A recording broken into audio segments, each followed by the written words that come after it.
If you're making good money and still counting down to payday, you're not bad with money. You're just following the default financial script that quietly ruins people. And the scary part is that the script works on $45,000 incomes and on $300,000 incomes. Yes, even six-figure and multi-six-figure earners are getting swallowed by it. Recent surveys show about 40% of Americans earning over $300,000 say they live paycheck to paycheck. Read that again, because it's the whole plot in one line. Meanwhile, total U.S. household debt recently hit around $18.8 trillion. So if you feel behind, you're not alone, but you might be asleep at the wheel. Because this isn't mainly a math problem. It's a psychology problem, wearing a money costume. I'm Amy Invests, and today we're going to talk about the people who escape the rat race without announcing it. And I'm going to tell you why they're quiet, why that silence is strategic, and how the escape plan is almost offensively simple. Picture two people in the same city, both 34, both earning about $85,000. Same paycheck, same inflation, same everything. Person one gets the Sunday night stomach drop around 7 p.m. You know the feeling, when the weekend ends but Monday hasn't started yet. They have a mortgage that looked normal in a showroom and feels heavy in real life. They have a car payment for a car that mostly sits in traffic anyway. Their kitchen has a $3,000 plus espresso machine that was supposed to make mornings magical. Their retirement account exists, but it's not becoming the future freedom they were sold. They're not broke, but they're never safe either. They live in that exhausting zone of almost okay. Person two also makes about $85,000, and their Sunday night is weirdly calm. They go to bed early with a book, not a spreadsheet of bills. Their car is older, paid off, and deeply unexciting. They don't treat every raise like permission to upgrade their whole identity.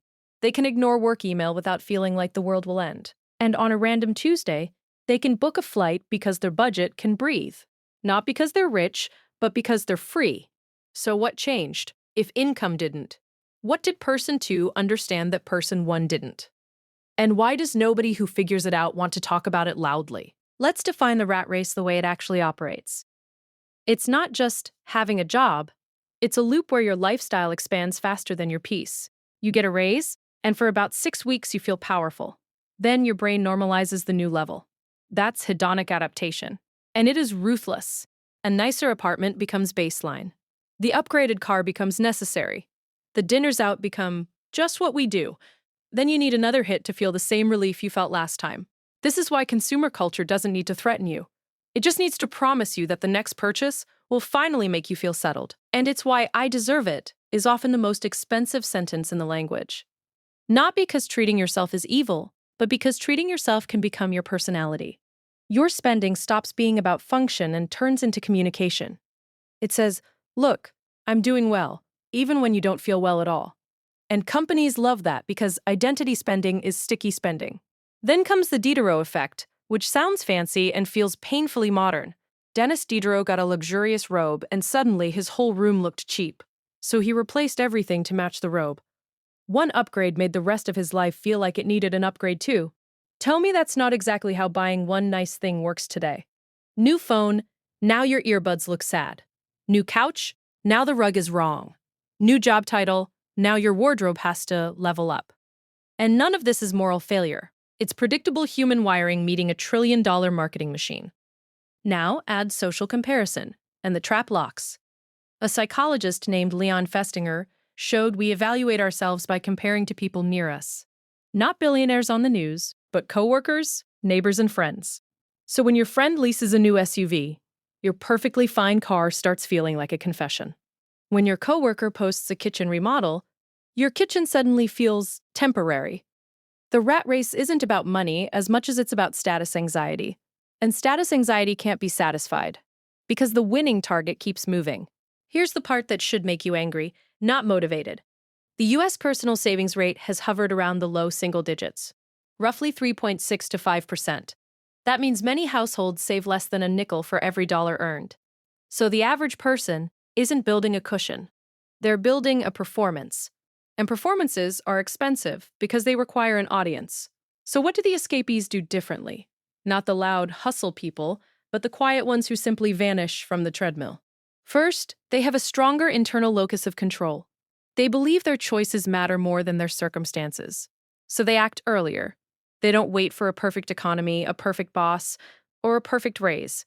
They build stability on purpose, even when it looks boring from the outside. Second, they keep their identity somewhere other than their job title. If you are your company, then leaving feels like dying. If you are your skills, values, and relationships, leaving feels like relocating. Third, they notice the threshold where more money stops fixing the feeling. They don't call it ungrateful. They call it data. And fourth, they understand the most unpopular truth in personal finance.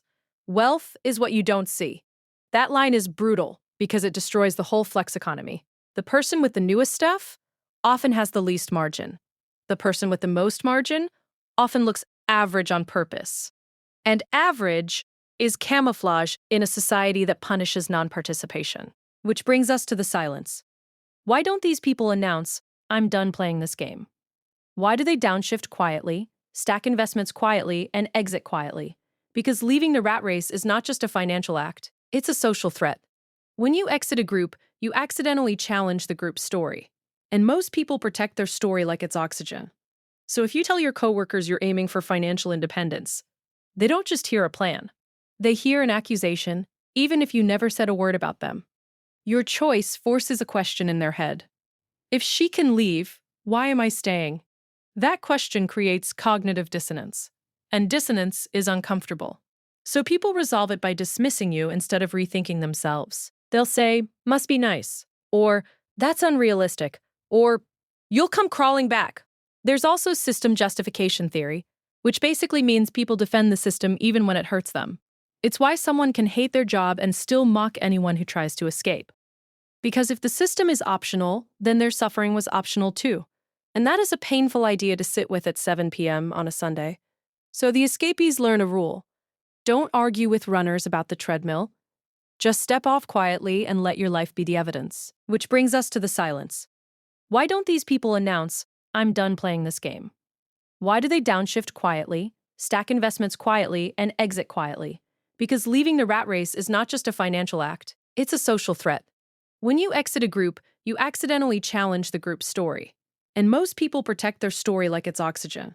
So if you tell your coworkers you're aiming for financial independence, they don't just hear a plan. They hear an accusation, even if you never said a word about them.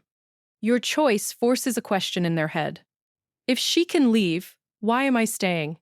That question creates cognitive dissonance. And dissonance is uncomfortable.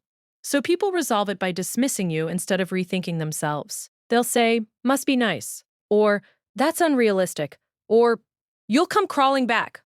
There's also system justification theory, which basically means people defend the system even when it hurts them.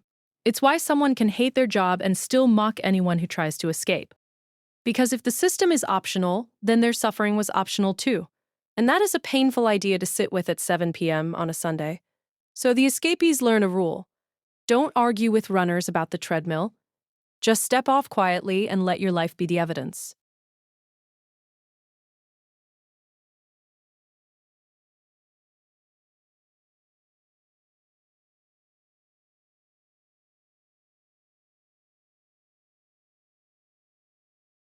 Let me give you a realistic example that doesn't require a tech unicorn salary. Meet Lauren, 32, making $102,000 in a normal corporate role. She was saving about 7% because life kept happening. Nice apartment, newish car, subscriptions multiplying like rabbits. Her plan was retirement somewhere in her 60s, assuming everything went right. Then she ran the uncomfortable numbers. She cut spending deliberately, not miserably, deliberately. She downsized one level on housing, kept the car longer, and stopped outsourcing every inconvenience. Her savings rate moved to 55%. In 2 years, she had a serious investment base, not just an emergency fund. And here's the Coast Fire twist. Once your invested money is big enough, compound growth can finish the job while you simply cover your current expenses. So at 34, Lauren wasn't retired, but she was no longer trapped. This is the part that makes people defensive. So breathe with me. Money is not just money. Money is stored time. Every dollar represents hours of your life you already spent. So when you buy something, you're not only paying dollars, you're paying Tuesdays, mornings, and chunks of your one finite existence. If your real take-home wage is $25 an hour, A $500 monthly habit is 20 hours of life. Is it worth 20 hours? Maybe it is. But most people never ask the question, which means they never actually choose. So why don't more people choose? Because the brain has bouncers guarding the exit. The first bouncer is sunk cost. I've spent 15 years building this career, I can't leave now, is a classic trap. Those 15 years are gone whether you stay or go. The real question is what you want the next 15 to look like. The second bouncer is loss aversion, and it is powerful. Losses feel about twice as painful as gains feel good. So people obsess over what they might lose and underweight what they could gain. Then come the golden handcuffs, which are shiny for a reason. The benefits, equity, and status perks make the cage feel responsible. Now I promised you a story that breaks the income myth. So here it is. A man named Ronald Reed lived in Vermont and worked as a gas station attendant and later a part-time janitor. He wasn't a CEO, and he wasn't a celebrity investor. He wore worn-out clothes, drove an old Toyota, and parked far away to avoid meters. People sometimes assumed he needed charity. After he died at 92, the town learned he had built a stock portfolio worth around $8 million. He owned dozens of blue-chip companies and held them for years. He donated millions to a hospital and a library in his community. Even people close to him didn't see it coming. That's the point. His wealth was invisible because he refused to perform it. Now contrast that with a very different resume. Richard Fusoni was a high-flying finance executive with elite credentials. By the same era Ronald was quietly compounding, Fusoni ended up in bankruptcy after expensive lifestyle choices. So tell me again how income is the main determinant. It's behavior, patience, and ego management. And ego is the most overpriced liability on the balance sheet. Here's the twist: the rat race depends on you never noticing. The goal isn't to stop working forever. A lot of financially independent people still work because they want to. They consult, build things, teach, volunteer, or start small businesses. Freedom doesn't always look like a beach. Sometimes it looks like saying no to a bad client without panic. Sometimes it looks like taking a month off because your parent got sick. Sometimes it looks like choosing a lower-paying job with higher dignity. That's the product you're actually buying. Not luxury, but options. And options are what the hedonic treadmill steals first. It convinces you that more is the only path, while quietly reducing your room to breathe. It turns your house into a payment schedule and your time into a commodity. It teaches you to call it success when you're exhausted in nicer shoes. So let me be blunt. If your lifestyle requires your full attention, it owns you. If your bills need your anxiety, they'll keep asking for it. And if your identity needs applause, your spending will chase it. So today, build your own scoreboard. Track savings rate, not just salary. Track freedom, not just followers. Track how often you feel that Sunday night dread. Because it's data. Run the numbers on your life like you're the CEO of your time. Choose one identity purchase to pause for 30 days and see what happens.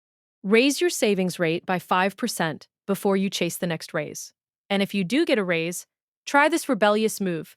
Save at least half of the increase and keep your lifestyle the same. That one habit breaks the treadmill's legs.